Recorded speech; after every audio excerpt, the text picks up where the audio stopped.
मारे के मने रो मारे तरफ जी मर जाएंगे तो अशोभनीय होगा। हाँ। लोथा जी जीने आए हैं, जैसे फिर हमारे देश गुलाम हो जाएगा तो आजाद यही दिलाएंगे। दूगो गोड़ वाला आदमी। अब कैसे दिलाओगे आजादी? कैसे कैसे कैसे कैसे दिलाओगे लंगड़े आजादी? कैसे दोनों गोड़ से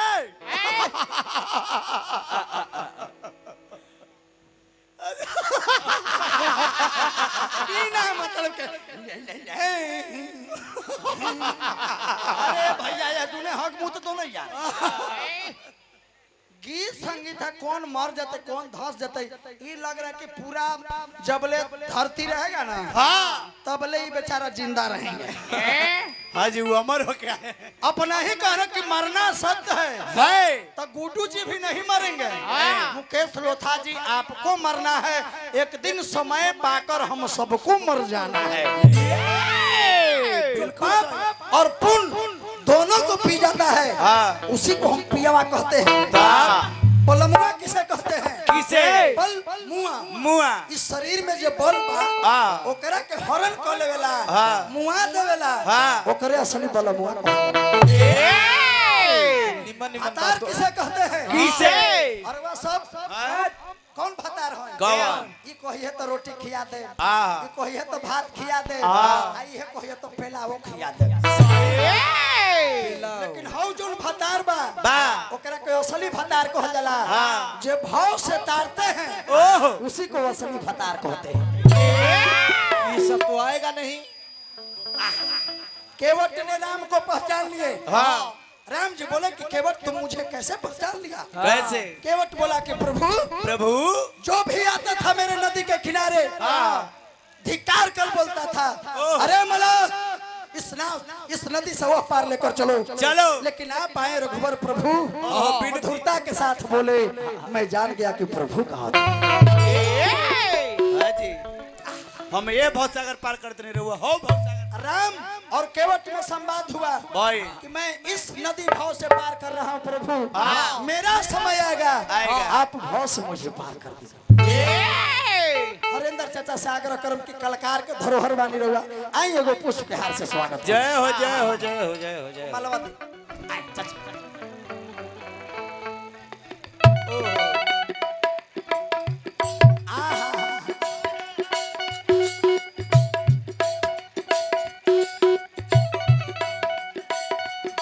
बना रहे धन है आई ले ले लंगोर ले लो लंगड़ लंबो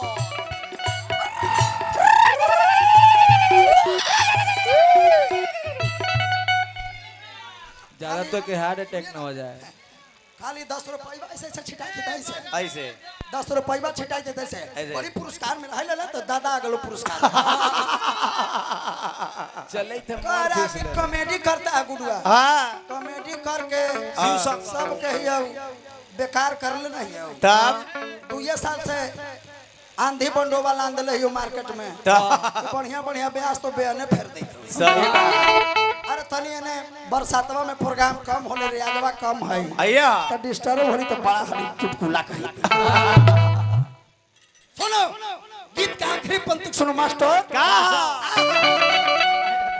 छूट जल पर बगल समीर पंचर चितयतिया धाम शरीर।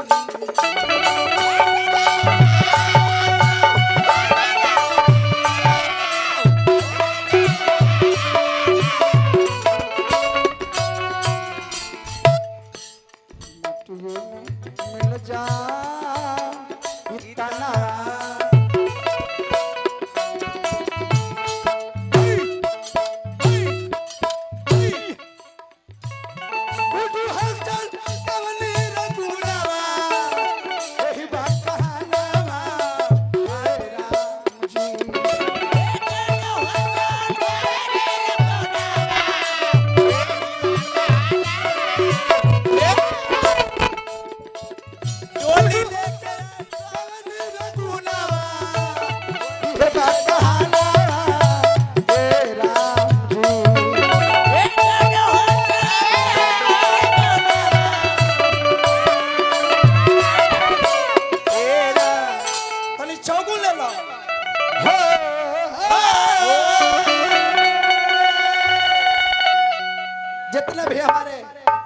तमाम कैमरामैन भैया लोग हैं।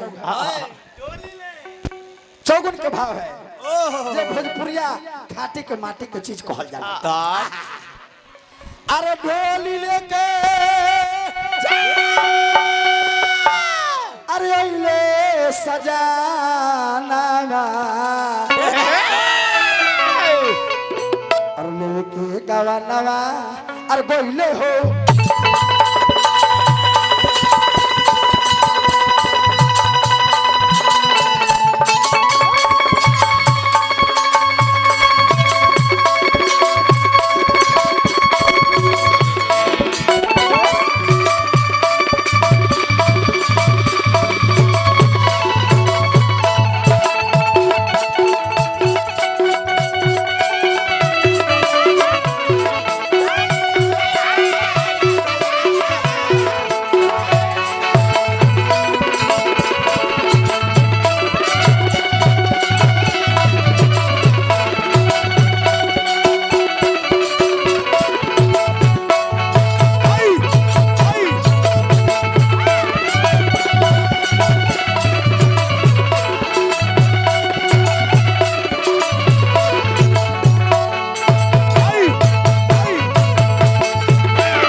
अरे चकमुनरी बया बगला सब नहीं पब्लिक है। बगला समझते हो गांजा पी के तुम। का जाने मार्केट में भोदइया बैंक लेखा कहाँ लुकाल था। एगो हमरे चेला के गीत गा दिया करे जवाब लेडवा वाला। हाँ का जाने मार्केट में तनी माने आगे हमरे चेला के गीत। हाँ जी जूठा पतल चोर कोही का पतल चोर पतल चट होश में गुड्डू हलचल यादव है। गलती करेगा लंगड़ा पिटाएगा संजय। ऐसा कोई जिला नहीं जो जादव जी से हिला नहीं। होश में ऐसा कोई गांव नहीं जहाँ मुकेश लोथा लंगड़ा 10-20 जूता पिटाओ नहीं। अब ऐसा कोई टोला नहीं तो लोथा जैसा बकलोला नहीं। ऐसा कोई खेला ऐसा कोई जवार नहीं जहाँ संजय के मौके के 10 गो भतार नहीं। ऐसा कोई खेला नहीं। यही गीत संगीत है। इसका प्रोफेसर हमें मुकेश जी। तब होश में रह के अब कैसे दिलाओगे आजादी लंगड़े।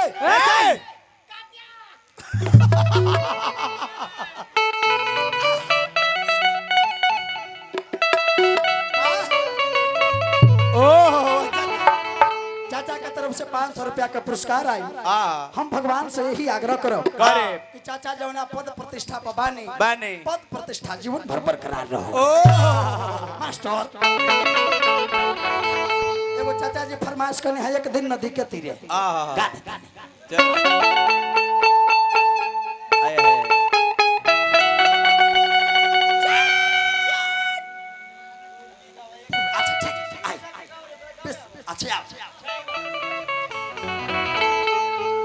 वो अपने ले लो। वो चाचा जी पर की जब अरे कि जब जब याद आवे। क्या नाम रहे पिताजी के?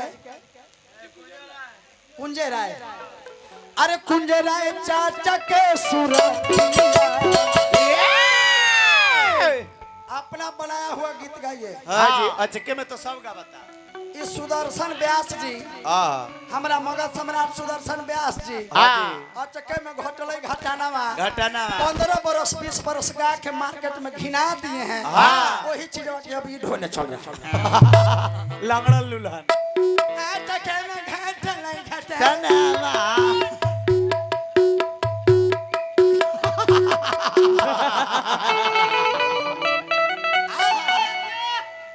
बेटा पुतो गोतिया परिवार घर भरल बा घर के लोग सब लोग बा बा लेकिन कुंजे चाचा जी कहीं लोगों तो नहीं खो कभी कहता रे क्या कहता रे? कि जब जब याद आवे आपको याद आएगा कब? कब? आज रात भर का कार्यक्रम है भैया तो आप जनता के बीच में फरमाए हुए हैं। हाँ। जब आप अकेले होइएगा बाबूजी को याद कीजिएगा हाँ। आपको आंख से आंसू आ जाएगा। जब जब आप अपने पिताजी के फोटो को देखिएगा हाँ। प्रतिमा को देखिएगा दादाजी को देखिएगा आपको याद आएगा। जब जब याद आवे अरे दादाजी के सुरतिया अरे लाखों में एक रहे दादाजी के बतिया।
हमने कहा तारकेश्वर बाबू की तरफ से बहुत बहुत रुपया का पुरस्कार। जय हो जय हो।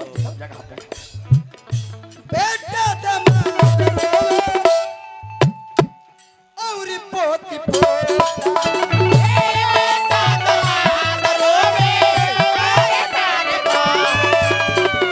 बेटा दमाद रोवे और पोती पोता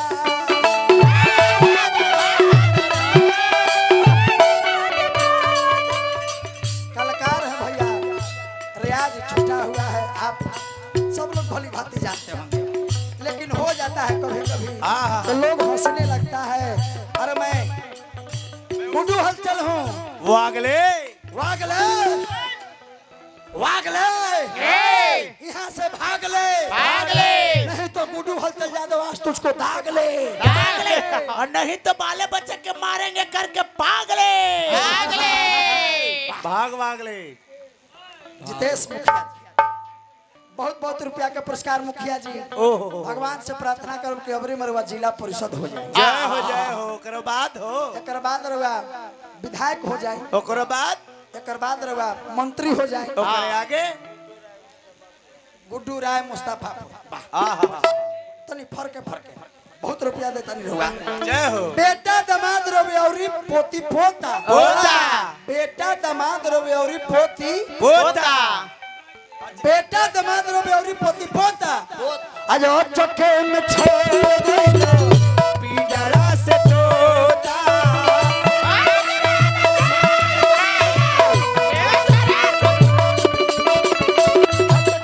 छोड़ गइलो पिंजरा से तोता।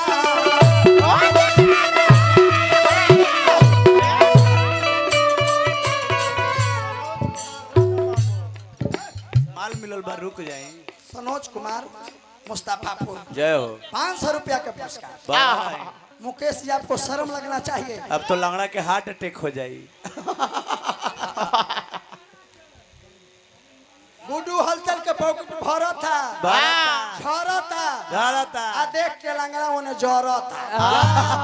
ओकरा के बोरा में बांध के गंगा जी में ना दा। ना तो बहवा दो कहा जनी कैसा कर्म किया कि तुम्हारा ऐसा शरीर मिला। अब अतइयो ऐसा भजन करो अतइयो ऐठता है तब यार। वो गाली गलौज करो फिर उठेगा तो फिर गाली गलौज। हाँ गाली गलौज नहीं नहीं गीत संगीत। तो अब बेटा दामाद रवे औरी पोती पोता पोता आया चक्कर में छोड़ गइले पिंजरा से पोता देखी देखिया वो तवे हमरा जजबतिया देखिया वो तवे हमरा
आपके दादाजी जो डेट किए कौन सा दिन था? तारीख तारीख कौन है?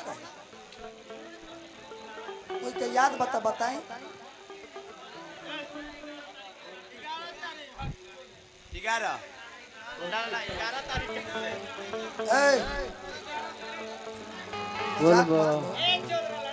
घर के गार्जियन यदि कोई बानी तो दिन कौना रहे? जौना दिन दादाजी राव डेट कैलन दिन कौना रहे? 7 तारीख बुधवार दिन रहे। 7 तारीख रहे।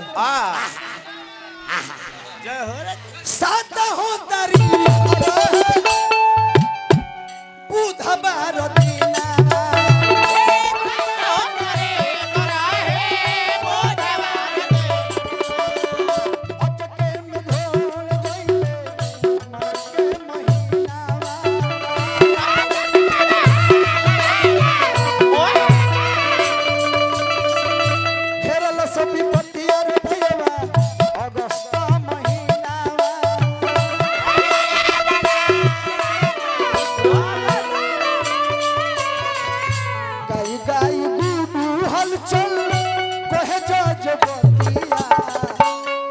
अरे लाखों में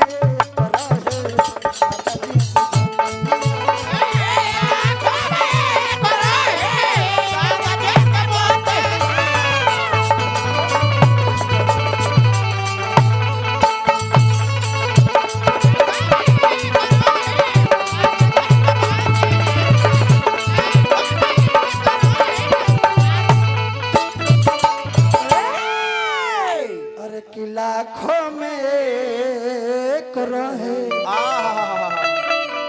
दादाजी के बतिया।